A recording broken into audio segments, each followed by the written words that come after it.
Solo living season 2 deleted scenes. यहाँ मैं तुम्हें डिलीटेड सीन्स के बारे में बताता हूँ जो मांगा में है पर एनिमे में नहीं है। और इस एपिसोड में भर भर के डिलीटेड सीन्स हैं। पिछले वाले में कम थे पर इसमें ज्यादा है। यहाँ जिनबू आया होता है अपने री एलिगेशन के लिए और वो कहता है व्हाट्स गोइंग ऑन, और इतना कह के सीन शिफ्ट होता है जिन्हा के स्कूल पे। बट मांगा साइड में ऐसा नहीं है। मांगा साइड में होता है ये प्रेस यहाँ पे क्या कर रही है, क्या सबको पता चल गया क्या हुआ था? नहीं, मुझे ऐसा नहीं लगता। इनमें से कोई भी मुझे नहीं जानता। मुझे हंटर एसोसिएशन की बिल्डिंग के अंदर जाना है। यहाँ पे दिखाया जाता है किस तरह जिंदू मीडिया के बीच में से अंदर की ओर जा रहा होता है। यहाँ पे चेयरमैन जब जिन्बू को अंदर ले जा रहे होते हैं तब ली संघ के पीछे लोग खड़े होकर ये बोल रहे होते हैं यहाँ के वो आदमी है कौन, चेयरमैन उसको बिल्डिंग के अंदर क्यों ले जा रहे हैं। और ली सिंह यहाँ गुस्से में बोलता है आगे तुम्हारी हिम्मत कैसे हुई मेरा शो बर्बाद करने की। और ली संघ अपने गार्ड को बोलता है आगे पता लगा वो आदमी है कौन, वो चेयरमैन को कैसे जानता है, आखिर वो कितना ग्रेट है। ये वाला सीन एनीमे में नहीं था। नेक्स्ट सीन जहाँ पे बू चूल यहाँ पे सबको बताता है ये बिल्डिंग के अंदर किसी को जाने की परमिशन नहीं है, क्योंकि बिल्डिंग के अंदर दूसरे हंटर का रीएवोल्यूशन हो रहा था। बट मांगा में बताता है रीएवोल्यूशन 11 बजे खत्म होगा, तब तक किसी को बिल्डिंग के अंदर जाने की परमिशन नहीं है। इसके जवाब में ली संग बोलता है what did you just say,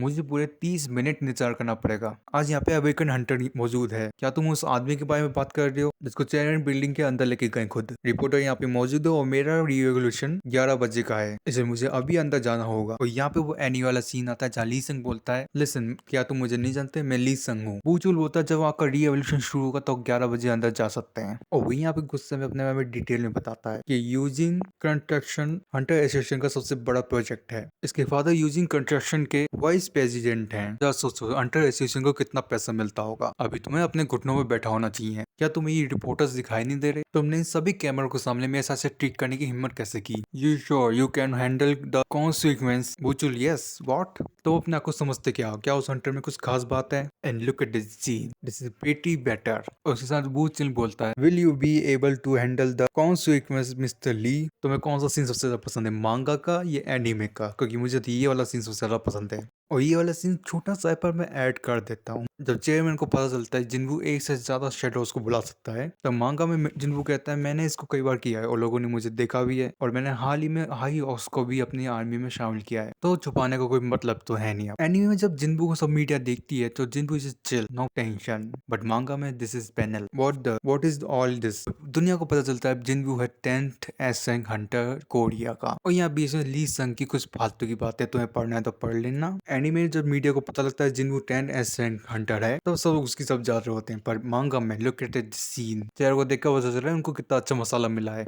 association ने सुबह ही एवोल्यूशन सेंटर बंद कर दिया था, ये ली संग की वजह से नहीं है। एसोसिएशन ने एस रैंक हंटर के लिए एवोल्यूशन सेंटर बंद कर दिया। यहाँ हर कोई ली संग को देखते हुए जा रहा होता है। डोंगसुकू तक का पता चल जाता है जिन्बू जिंदा है। और यहाँ जिन्हो अपने फादर के साथ बात कर रहा होता है एनीमे में, वही मांगा में उसके फादर को पता चल जाता है जिन्बू एसिंग हंटर है। जिन्हों से were you able to defeat him, वो खुद का गिल्ड बनाने जा रहा है। उसने मुझसे पूछा अगर मेरी इच्छा हो तो मैं वाइस गिल्ड मास्टर के तौर पे ज्वाइन हो सकता हूँ। जिन्हों के फादर हंसते हुए बोलते हैं क्या तुम जानते हो मैं यूजिंग गिल्ड क्यों बनाना चाहता हूँ? क्योंकि हंटिंग बिजनेस में ज्यादा प्रॉफिट है। करंटली अभी मेरे पास बहुत सारा मनी है जो कई जन्मों तक चलेगा। क्या तुम्हें लगता है मैं और पैसे कमाने के लिए मेजर गिल्ड के साथ झगड़ा करने का रिस्क लूंगा? तो क्यों, हमारी सेफ्टी के लिए। हंटर्स हर दिन और स्ट्रॉन्ग होते जा रहे हैं। अब ऐसे किसी हंटर से मिलना हैरान की बात नहीं होगी जिसकी ताकत एक देश के आर्मी फोर्स से भी ज्यादा हो। इन लोगों को नेशनल लेवल के हंटर्स माना जाता है और ये सारे हंटर्स एस रैंक के से भी ऊपर के हैं। और इन हंटर्स को उनके देश में किंग की तरह रखा जाता है। अपन अपनी सेफ्टी गवर्नमेंट या लीगल सिस्टम के ऊपर नहीं छोड़ सकते। मैं गिल्ड बनाना चाहता हूँ ताकि मैं भरोसेमंद हंटर्स को शामिल कर सकूं, इसलिए नहीं ताकि मैं और पैसा और कनेक्शन बना सकूं। और इसलिए मैं ऐसे हंटर्स को खोज रहा हूँ जिन पे मैं ट्रस्ट कर सकूं और डिपेंड हो सकूं। ऐसा लगता है जैसे तुमने पहले किसी को खोज लिया है। So you have my approval, मैं तुम्हें यूजिंग गिल्ड का लीडर बना दूंगा। Build and expand Yoojin guild,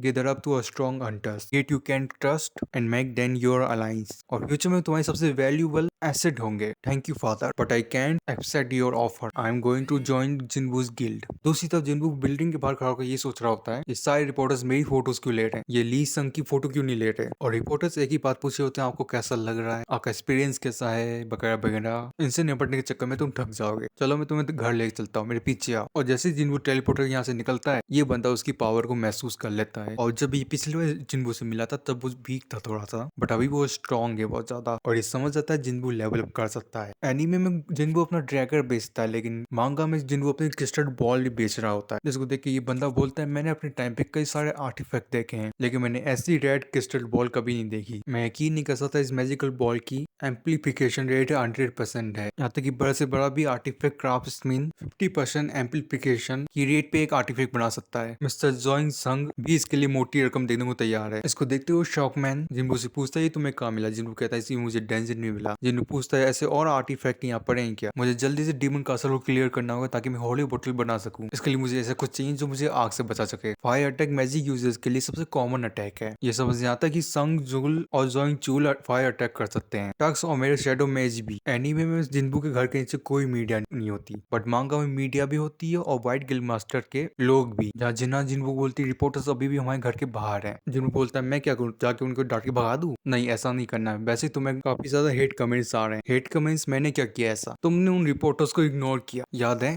वैसे भी मुझे बाहर के लोगों की परवाह नहीं है, इसलिए तुम्हें भी नहीं होनी चाहिए। एनीमे जब जिन्हो जिन्बू के घर आता है तो वो कहता है हेलो, मैं आपकी सेवा में हाजिर हूँ, और जिन्बू उसको अंदर भी ले लेता है। पर मांगा में जिन्हो रोता हुआ आता है वो कहता है मुझे फादर ने घर से बाहर निकाल दिया। इसको जिन्बू रिएक्शन देखो। मैं सोचा तुम्हारे खुद की एक जगह होगी। वेल, मैं जिस अपार्टमेंट में रह रहा हूँ वो मेरे फादर के नाम पे है, और जिन्हो उसे अपने घर में रुकने के लिए इसलिए परमिशन मांगता है, बट जिन्बू दरवाजा बंद कर देता है। जिन्ना पूछती है क्या तुम उसको जानते हो? जिन्बू बताता है मैं उससे कभी नहीं मिला, और जिन्हो दरवाजा पीटता रह जाता है। ऐसे बहुत सारे कट सीन्स हैं। जब जिन्बू डीमन कासल की ओर जा रहा होता है तब जिन्हो और जिन्बू की बातचीत डीमन कासल के अंदर की चीजें हैं। हमें जेजू आइलैंड सीधा एंड दिखाई जाती है, बट मांगा में हमें डिटेल में बताया जाता है कैसे वो एंट आई, कैसे लोगों को मिली। ये शायद नेक्स्ट एपिसोड की क्लिप्स हैं। बाकी वीडियो इतनी थी। Thank you for watching. पसंद आई हो तो लाइक करें, शेयर करें, सब्सक्राइब करें। फिर मिलेंगे। सायोनारा।